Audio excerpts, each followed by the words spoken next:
A'udzu billahi minasyaitonir rajim. Bismillahirrahmanirrahim. Assalamualaikum warahmatullahi wabarakatuh. Kembali lagi bersama Mang Sukir di channel Sampul Hitam. Dan untuk kali ini, Mang Sukir akan melanjutkan cerita yang sebelumnya yang berjudul Penumpang Misterius di Kursi Sebelah. Cerita ini ditulis oleh Hanasan. Dan bagi teman-teman yang ingin membacanya secara langsung, teman-teman bisa langsung kunjungi link yang saya sudah siapkan, ada di deskripsi. Dan tak usah berlama-lama, bagaimanakah untuk cerita kali ini? Ini dia kisahnya. Selamat mendengarkan. Aku merasa begitu lelah dan langsung merebahkan tubuh di sofa begitu pulang ke rumah. Ransel pakaian masih terongkok di sudut ruangan dan belum sempat kubongkar isinya sejak pulang dari rumah mertua 2 hari yang lalu. Hanya oleh-olehnya saja yang kubagi-bagikan ke tetangga. Menatap ransel itu membuat kepalaku berdenyut. Membongkar tas berarti harus merapikan semua isinya, dan aku tidak punya waktu untuk itu. Lebih tepatnya malas. Semilir angin dari kipas yang berputar di langit-langit membuat mataku begitu berat untuk tetap terjaga. "Kamu tadi diberi apa sama bapakmu?" tanya Om Kumis, orang yang mengaku saudara bapak di kampung. "Tidak diberi apa-apa," jawabku lirih. "Kamu makan ini, dihabiskan," perintah Om Kumis sambil menyodorkan semangkuk soto. "Jadi beneran, kamu tidak diberi apa-apa?" Kembali Om Kumis bertanya padaku. Pertanyaan yang sudah berpuluh kali dia tanyakan padaku. Aku berpikir sejenak, mengingat sesuatu tentang Bapak. Nihil. Aku tidak ingat apapun selain doa yang Bapak ucapkan sebelum aku pergi tadi pagi. Bapak berdoa dengan khusyuk, lalu mengusapkan kedua tangannya ke atas kepalaku sambil berkata, "Dimanapun kamu berada, selalu ingat sama Allah. Minum air ini, biar gak haus." Om Kumis memberikan sebotol air mineral padaku. Tanpa rasa curiga, aku meminumnya sehingga menyisakan setengah dari isi botol tersebut. "Om, kita mau kemana sebenarnya?" tanyaku penasaran. Karena sejak tadi pagi, dia hanya membawaku berputar-putar di pelabuhan Tanjung Perak, Surabaya. Sesekali kulihat Om Kumis melihat arloji di pergelangan tangannya. Wajahnya tampak cemas. "Kamu tunggu di sini, Om mau beli cemilan," ucap Om Kumis sambil berlalu meninggalkan aku bersama calon penumpang yang ada di pelabuhan. "Pulang, Nak. Dia sudah pergi. Pulang." Bunda, bangun." Aku membuka mata. Saat lama-lama terdengar suara Lala membangunkanku. Ternyata aku tertidur di sofa. Keringat membanjiri tubuh. "Bunda baru saja ngelindur," ucap Lala saat aku sudah bangun dan menyandarkan punggung di bantalan sofa. "Ngelindur?" aku bertanya sambil mengernyit. "Ngelindur apa?" tanyaku lagi. "Pulang," Lala menjawab. "Ah, iya, aku ingat. Baru saja aku bermimpi saat aku hampir saja diculik oleh orang yang mengaku saudara dari kampung Bapak. Kejadian itu lumayan lama, ketika aku masih gadis dulu. Kalau tidak salah, di tahun 2006, datang seorang yang tidak kukenal ke rumah dan mengaku sebagai saudara dari Bapak yang tinggal di kota Bima. Saat ditanya sama Bapak, orang itu bisa dengan lancar menjawab satu persatu nama keluarga Bapak. Dan entah bagaimana ceritanya, kami sekeluarga percaya begitu saja. Terlebih Bapak yang sudah lama tidak pulang kampung. orang yang mengaku saudara dari kampung itu. Akhirnya ku panggil dengan panggilan Om Kumis karena kumisnya yang tebal. Entah bagaimana ceritanya, saat itu Om Kumis mengajak aku jalan-jalan untuk membeli oleh-oleh. Dan diizinkan oleh ibu juga bapak saat itu. Namun di luar dugaan, aku justru dibawa jauh dari rumah. Dan dalam perjalanan menuju pelabuhan, hari sudah menjelang sore ketika aku meninggalkan pelabuhan menuju terminal, mencari bis jurusan Kediri. Aku memutuskan untuk pulang. Setelah mendengar ada seseorang yang menyuruhku untuk segera pulang. Terlebih saat itu, aku tidak menemukan keberadaan Om Kumis. Saat aku tiba di rumah, banyak tetangga berada di rumah saat itu. Dan melihat kedatanganku, semua orang bersyukur dan menyuruhku untuk mandi bunga. Entah untuk apa tujuannya. Alhamdulillah, kamu selamat, Nduk. Bisa pulang, ucap almarhumah nenek sambil memelukku. Orang-orang yang ada di rumah begitu penasaran, ingin mengetahui kenapa aku bisa hampir diculik. Dan dari mereka juga, aku mengetahui ternyata saat itu aku diculik. Hal itu diketahui setelah bapak menelpon sepupu yang ada di Bima dan menanyakan perihal Om Kumis. Ternyata tidak ada saudara dengan nama atau ciri-ciri seperti Om Kumis. Itulah mengapa keluarga menjadi panik saat aku belum pulang. Dan kabar tentang penculikan diriku langsung menyebar ke seantero kampung. Ya, aku pernah viral karena pernah jadi korban penculikan. Saat para tetangga sudah pulang, aku menceritakan pada ibu dan papa tentang pertanyaan Om Kumis yang diulang-ulang, tentang sesuatu yang diberikan bapak sebelum aku keluar rumah. Tanpa kuduga, bapak berkata, "Itu titipan dari kakekmu." Ucapnya sampai sekarang tidak aku mengerti maksudnya. Karena setiap kali aku bertanya pada bapak, hanya dijawab kalau itu hanya titipan dari kakek. Sementara aku belum pernah bertemu dengan kakek dari bapak. Karena beliau meninggal ketika bapak belum menikah. Pun, hari ini sudah mulai lesnya. Lala menghampiriku yang sedang melipat baju. Dia terlihat sudah siap untuk berangkat, dengan tas di punggungnya. Les apa? Bunda, ucap Lala sambil menghentakkan sebuah kaki. Wajahnya terlihat kesal. Oh iya, Bunda lupa, ujarku. Lalu bergegas ke kamar untuk memakai jilbab dan jaket. Cepat Bun, kita telat, sungut Lala di belakang. Wajar saja Lala marah, karena ini hari pertama masuk les. Bisa-bisanya aku lupa, padahal aku sudah membuat catatan pengingat di ponselku. Lala berlari masuk ke dalam, sedangkan aku masih duduk di atas motor. Jika aku pulang, waktunya akan habis di perjalanan. Kuputuskan untuk menunggu saja. Aku berjalan menuju kantin yang ada di seberang jalan. Sebelum pergi, aku menyempatkan diri untuk melihat Lala. Lebih tepatnya Rangga. Apakah benar dia yang mengajar atau bukan? Namun aku tidak bisa melihat dengan jelas dari luar. Pak, siomay 1 ya, ucapku pada bapak penjual siomay, dan duduk di salah satu bangku yang disediakan. Nunggu anaknya ya Mbak? Tanya seorang ibu yang duduk di sana.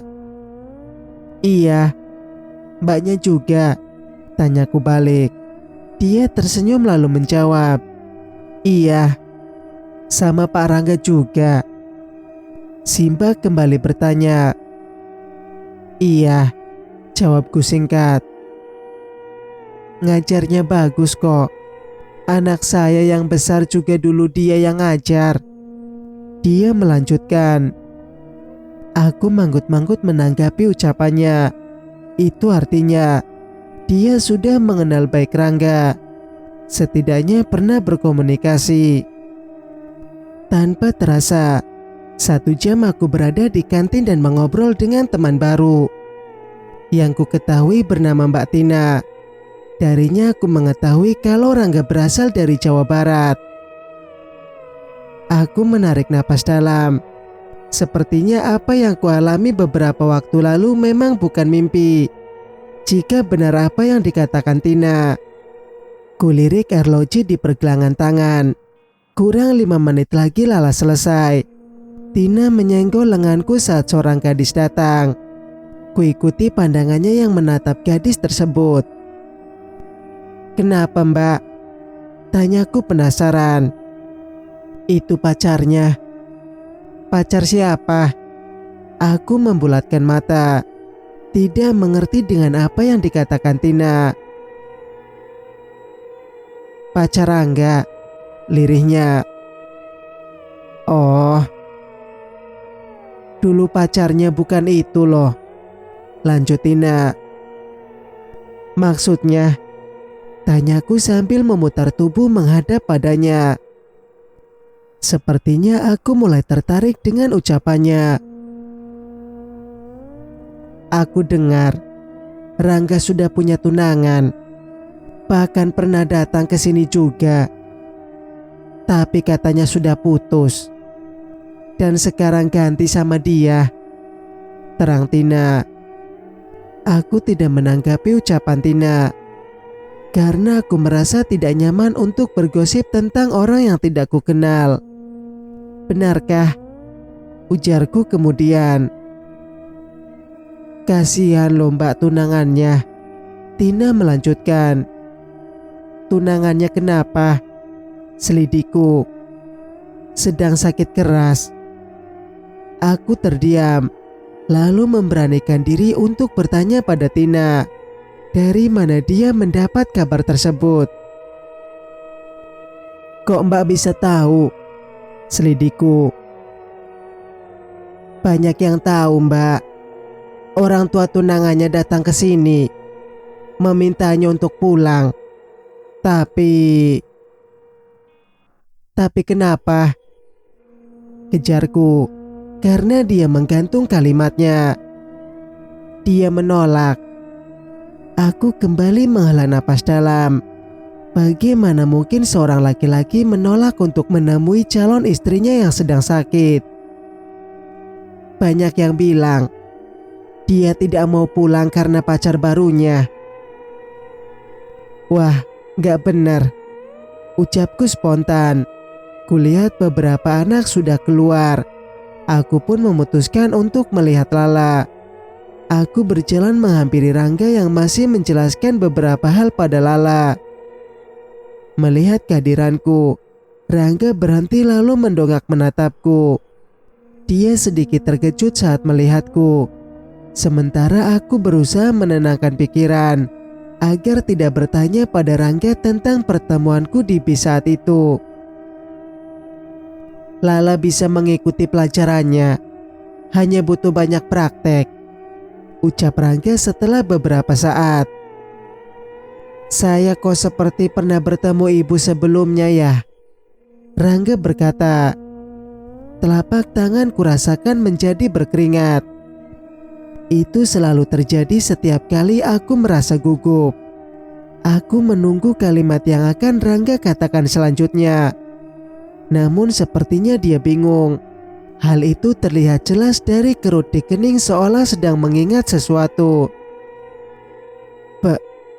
Benarkah? Di mana?" tanyaku terbata. "Saya lupa, tapi saya yakin pernah bertemu," ucapnya. "Apakah di dalam bis?" tebakku langsung. Rangga menggeleng kepalanya, beberapa kali menyuka rambutnya. Sorot matanya seperti seorang yang sedang kebingungan. "Mas," seorang gadis datang sambil menepuk pundak Rangga.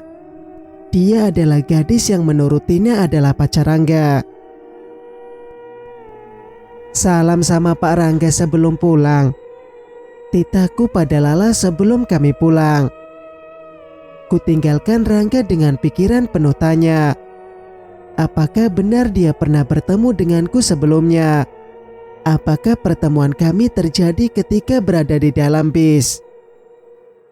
Singkat cerita, Yan, temani gue dong, rengek Wati. Kemana? Tanyaku penasaran. Ke rumah Mbah Wongso. Ogah, aku repot. Wati adalah tetanggaku. Sementara Mbah Wongso adalah seorang dukun yang tinggal di kampung sebelah. Bukan dukun santet sih, tapi tetap saja merinding setiap kali melihat beliau lewat. Mbah Wongso dikenal sebagai orang pintar yang sering dimintai tolong orang untuk mendekatkan jodoh atau penglarisan. Kadang aku tidak mengerti, di zaman serba canggih, urusan jodoh pun masih pakai cara jampi-jampi.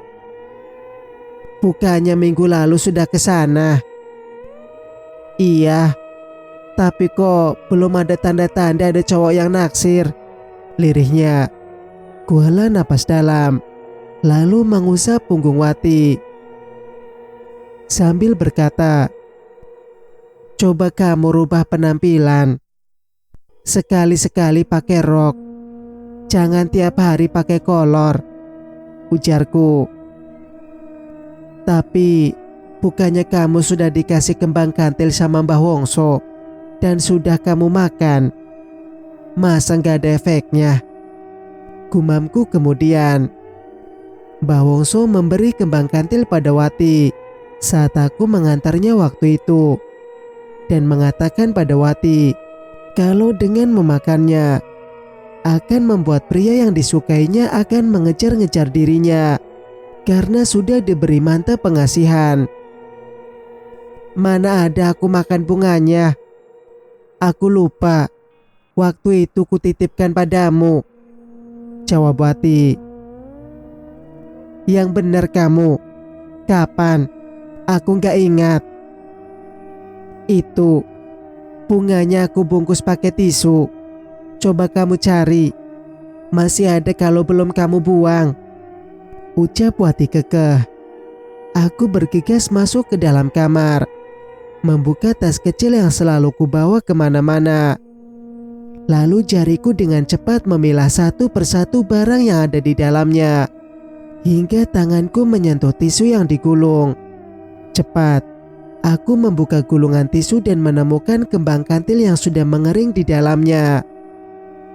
Aku terpaku menatap kembang yang sudah mengering. Keringat dingin perlahan membasahi tubuh.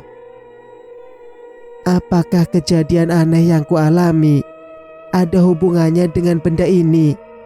Lirihku. Kumasukkan gulungan tisu berisi kembang kantil tersebut ke dalam kantong celana. Kemudian bergegas keluar kamar. Kusambar kunci motor yang tergeletak di atas meja. Mau kemana, Mbak? Tanya Wati. Kutarik tangan Wati untuk keluar dari rumah. Lalu aku mengunci pintu tanpa menghiraukan mulut Wati yang mencibik karena kupaksa pulang. Kamu pulang saja dulu, aku ada perlu, ucapku. Bagaimana denganku? Rengeknya. Aku menatap wajah tetanggaku dengan perasaan campur aduk antara kasihan dan gregetan. Kamu pulang saja dulu, ucapku kemudian, lalu menstarter motor dan meninggalkan Wati yang masih bengong di teras rumah. Aku melajukan motor. Yang ada di kepalaku saat ini hanyalah segera sampai di rumah bule, adik dari ibuku. Singkat cerita, ketika aku memasuki halaman rumah bule, rumah tampak sepi. Namun di depan pintu ada dua pasang sandal. Mungkin saat ini sedang ada tamu, pikirku. Nah, ini datang anaknya, ucap bule saat aku sudah berdiri di depan pintu. Wajah bule tampak senang, seolah menunggu kedatanganku. Ternyata benar, bule sedang kedatangan tamu, yaitu paman dari suaminya yang rumahnya tidak jauh dari tempat tinggalnya. Dan aku sudah mengenal paman dari suami bule tersebut karena pernah beberapa kali bertemu. Untuk beberapa saat, aku terdiam. Padahal kedatanganku ke sini memang sengaja ingin meminta bantuan bule untuk mengantar ke rumah Pak Demin, pamannya yang sekarang sudah ada di depanku. Namun saat aku bertemu dengan orang yang ingin kutemui, justru merasa ragu. "Apa ada sesuatu yang ingin kamu tanyakan sama Pak D?" tanya Pak Demin tiba-tiba. Kutatap Pak Demin dengan penuh tanya. Dalam hati aku menebak kalau sebenarnya beliau sudah mengetahui maksud kedatanganku. Karena Pak Demin dikenal sebagai orang pintar. "Pak D, ada yang ingin saya tanyakan, tapi bingung mulai dari mana dulu," ucapku lirih. Lalu mengeluarkan gulungan tisu yang berisi kembang kantil dan meletakkannya di atas meja di hadapan Pak Demin. Pak Demin meraih bungkusan tersebut, lalu meremasnya sambil berdecih. "Iki barang gak genah." Aku dan bule spontan menatap wajah Pak Demin. Ragu, aku bertanya, "Maksudnya apa Pak D?" "Wes, ora popo. Biar aku yang urus," jawab Pak Demin sambil memasukkan tisu berisi kembang kantil ke dalam saku bajunya. "Itu bukan punya aku Pak D," ucapku cepat. "Iya, Pak D tahu. Tapi kalau kamu simpan, akibatnya tidak baik." Aku menarik napas dalam, menunduk sambil menelusuri motif keramik di rumah bule.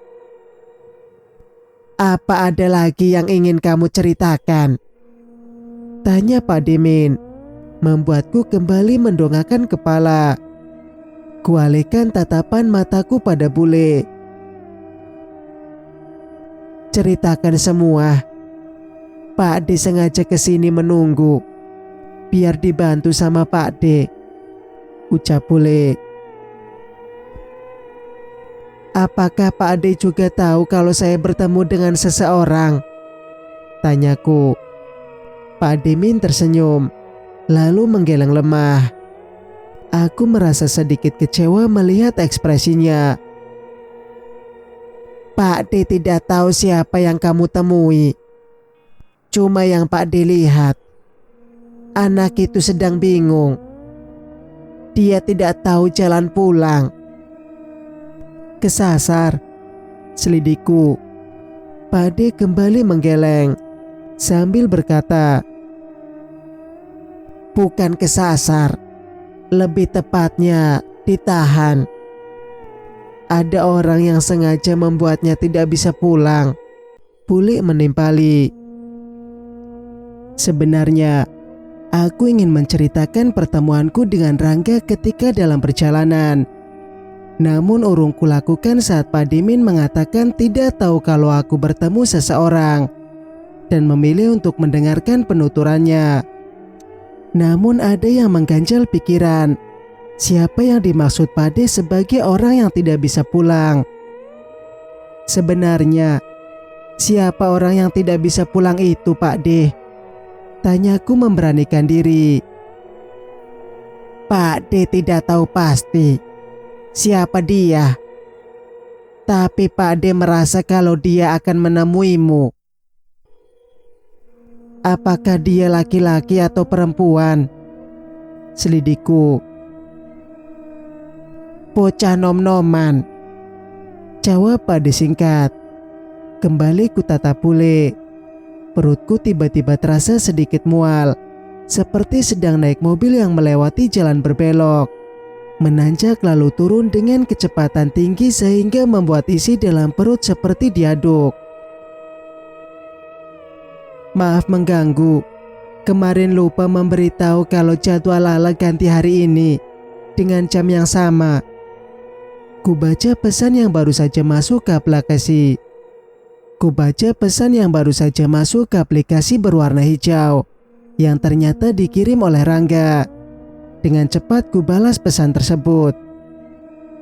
Iya Pak, terima kasih infonya, tulisku dalam pesan balasan, lalu memasukkan ponselku ke dalam tas dan bersiap pulang.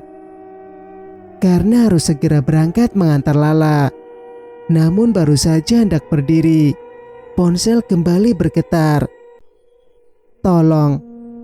Aku membaca pesan yang ditulis dengan huruf kapital tersebut sambil mengernyit. Apa maksud dari pesan Rangga tersebut? Kenapa ditulis menggunakan caption lock? Apakah salah kirim atau...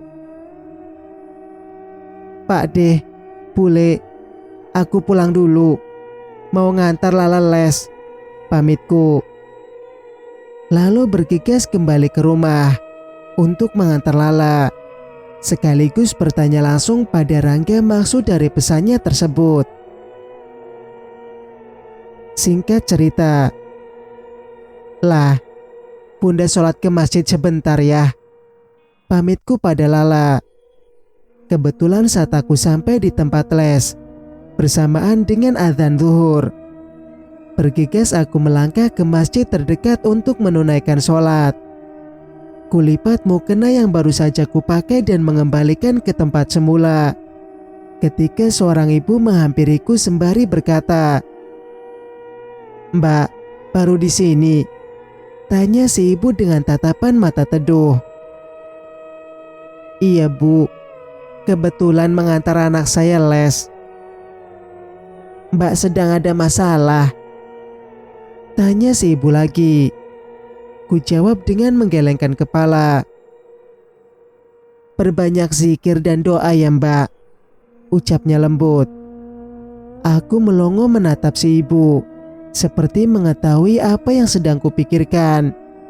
Beliau tersenyum sambil berkata, Maaf Mbak. Oh iya, ini nomor saya. Mbak bisa menghubungi jika sewaktu-waktu ingin bertanya sesuatu, ucapnya lagi sambil menyerahkan sebuah kartu nama. Setelah menyimpan nomor si ibu, aku keluar untuk mencari sandalku. Dan tanpa sengaja, ekor mataku melihat Rangga yang sedang memakai sepatunya di ujung sana. Lalu dia menoleh ke arahku sambil tersenyum. Jangan tertipu dengan apa yang dilihat oleh mata. Ibu yang tadi berbicara denganku sudah berdiri di sebelah sambil menepuk lembut pundakku. Lalu beliau pamit menuju salah satu mobil yang terparkir. Aku mengalihkan kembali pandangan ke arah Rangga. Namun tak kulihat lagi dia di sana. Aku berjalan menuju tempat parkir untuk menunggu Lala. Sekitar 5 menit kemudian, Lala keluar dan langsung menuju ke arahku. Hari ini siapa yang ngajar, La? Tanyaku pada Lala. Aku berpikir, tidak mungkin Rangga yang mengajar, karena kulihat dia tadi berada di masjid. Pak Rangga, Lala menjawab singkat. Yakin Pak Rangga? Selidikku. Iya, kan memang gurunya. Selama mengajar Pak Rangga ada minta izin keluar enggak?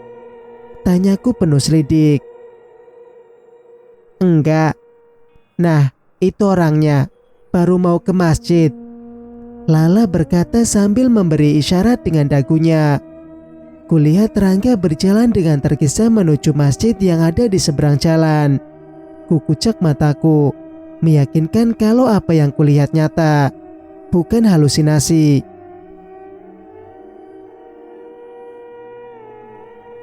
Cerita pun bersambung.